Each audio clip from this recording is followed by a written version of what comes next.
Banjir di sejumlah titik di Jalan Pantai Utara atau Pantura di Kabupaten Kudus, Jawa Tengah, semakin tinggi.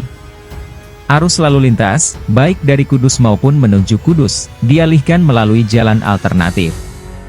Pada Jumat, 3 Maret 2023, sekitar pukul 8 hingga pukul 9, banjir masih menggenangi Jalan Lingkar Timur, Jalintim, Kudus.